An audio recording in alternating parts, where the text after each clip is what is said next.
Bueno, para esta actividad he escogido el tema de la Revolución Francesa. Con este pequeño tablero que tengo en la casa voy a hacer la exposición y voy a hacerla en 6 puntos diferentes. El primer punto que voy a tocar es ¿qué es la Revolución Francesa? El segundo punto, el desarrollo de este fenómeno. El tercer punto, las causas. El cuarto punto, el contexto filosófico y social. El quinto punto, las consecuencias. El sexto punto, las lecturas posteriores del fenómeno de la Revolución Francesa. La Revolución Francesa es un proceso revolucionario, como su palabra lo indica, que tiene lugar en Francia entre los años 1789 y 1799. Son 10 años continuos de revolución en Francia. Esto da como resultado tres grandes elementos a nivel general, tres grandes elementos. El primero, que se abolió el feudalismo. El feudalismo era el sistema político, social y económico de esa época y que estaba siendo aplicado en Francia. El segundo gran elemento es que se establece la República Francesa. A partir de la Revolución Francesa, Francia se vuelve república. Y el tercer gran elemento que marca el final del absolutismo real, donde los privilegios estaban concentrados en la nobleza y en el clero, en la iglesia. Y el campesinado estaba aislado, estaba desconectado. El campesinado, la clase obrera, eran los grandes ausentes.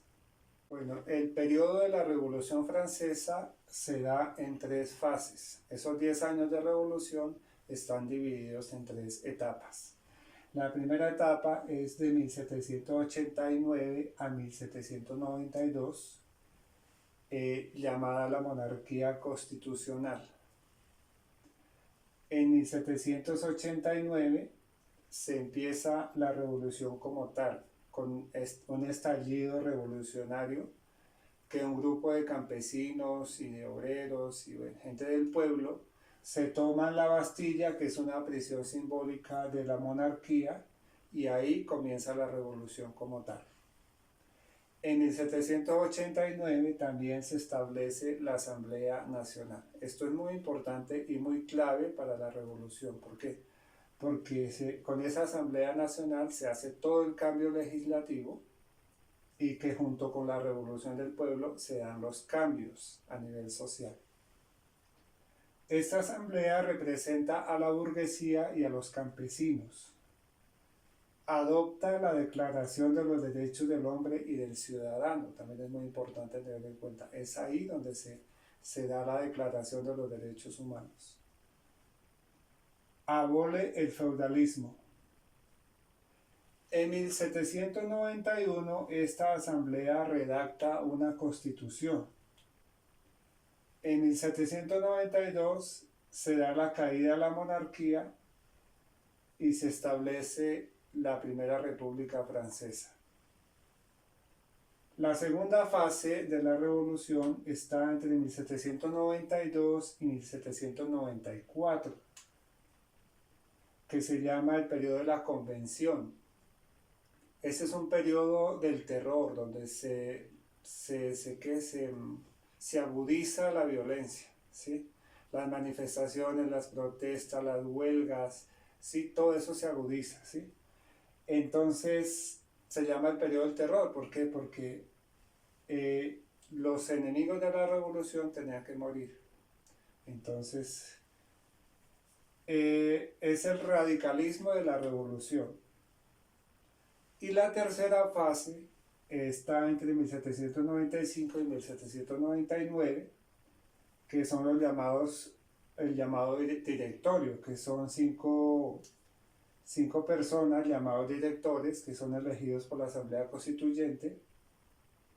Es un periodo de inestabilidad y corrupción. Ya no está la guerra como tal tan cruda, pero ya se relajan y entonces aparece de nuevo la corrupción, la inestabilidad. Y en 1799 se da el golpe de Estado de Napoleón Bonaparte y ahí ya él se queda en el poder y ya ahí con él termina la Revolución Francesa. Las causas de la revolución. Bueno, este es un proceso que se viene cocinando de mucho tiempo atrás. Esto es fruto de muchas cosas que han sucedido en Francia y en Europa y se desencadena de esta manera. Las causas principales son la crisis económica, la deuda pública, la inflación, el desempleo que en ese momento hay en Francia, la división social. Por un lado está el clero, está la nobleza y está el campesinado. Los campesinos son los burgueses y los trabajadores. Entonces hay una marcada desigualdad social, porque el clero y la nobleza están unidos, están aliados, están confabulados. Y aparte, muy aparte, se encuentra la clase obrera, la clase trabajadora, el campesinado. Una tercera causa es la ilustración. Qué importante es este punto de la ilustración. Más adelantico lo voy a tocar, porque de qué manera ellos influyen, ese pensamiento de la ilustración que se viene dando en Europa occidental. Es un pensamiento político que tiene como base ideológica la libertad, la igualdad y la fraternidad. Todos los pensadores de la ilustración apuntan a esto, a la libertad, a la igualdad y a la fraternidad de los pueblos, de las personas. Y toda esta ideología ha influido en la opinión pública de Francia. O sea, se ha extendido esa ideología en Francia y ya eso es lo que provoca y lo que desencadena también la revolución. También está la mala gestión, la corrupción, la impopularidad de la monarquía. Los movimientos sociales que se han hecho normales y comunes en Francia, las rebeliones, las huelgas, las revueltas, las manifestaciones, ya la gente por todo y por nada están haciendo manifestaciones. Eso ya se ha vuelto común en Francia. El descontento con la iglesia,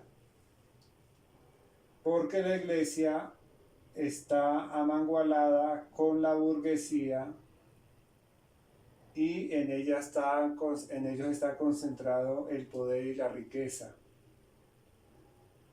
Entonces es un descontento con la iglesia, sobre todo con la iglesia católica. Ahora vamos con el contexto de la Revolución Francesa. Hay dos grandes elementos o fenómenos que sirven de contexto para la revolución. El primero es la ilustración y el segundo es la revolución industrial. Son como el telón de fondo en el que se da todo este cambio social en el momento. La ilustración, sus principales representantes son Montesquieu, Rousseau, Voltaire, Diderot, que influyen en el pensamiento revolucionario. Ellos critican la monarquía, defienden la libertad y la igualdad, critican a la religión, ellos dicen que la iglesia y el Estado deben estar separados, defienden la razón, promueven la educación y defienden la democracia, entre muchas otras cosas. Todo esto influye en el pensamiento de los franceses. Y la revolución industrial, que son grandes cambios técnicos, tecnológicos, industriales, que se vienen dando, que vienen avanzando, ¿sí? Las nuevas apariciones de máquinas, de industria, de muchas cosas que llegan novedosas.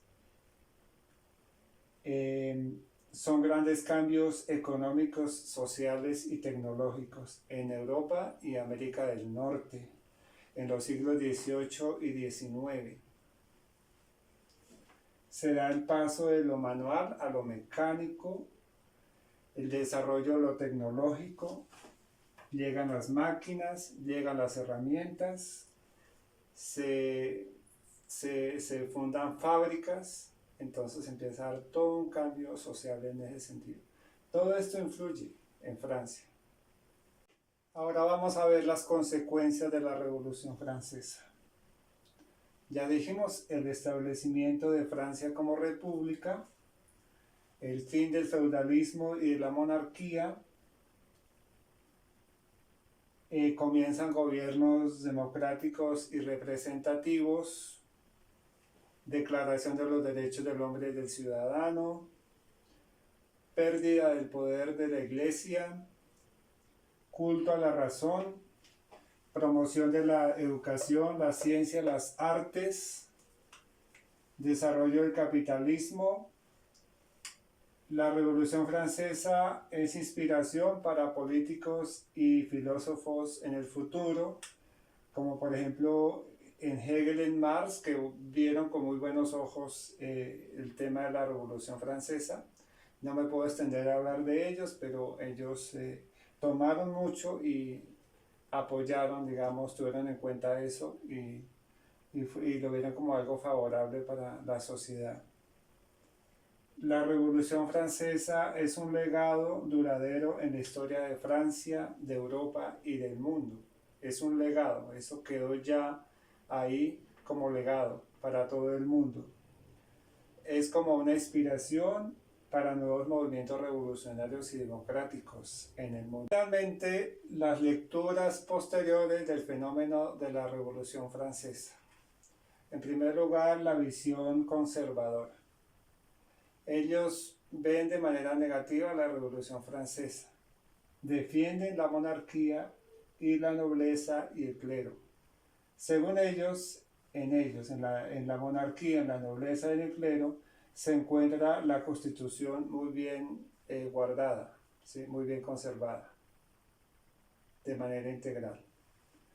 La visión liberal, ellos ven en la Ilustración elementos determinantes y condicionantes de la Revolución Francesa. Los socialistas franceses ven la revolución como la lucha de clases, la victoria del capitalismo y la alianza de la burguesía con el pueblo. La visión marxista-leninista ven la revolución como la unión del campesinado, el proletariado y los pequeños burgueses, y entre ellos derrotan los sistemas feudales y absolutistas. Y la visión estructuralista no ven con buenos ojos la Revolución Francesa. Dicen ellos que la revolución destruye la administración monárquica e impone otra republicana y napolitana o napoleónica que está desconectada de lo político, de lo ideológico y de lo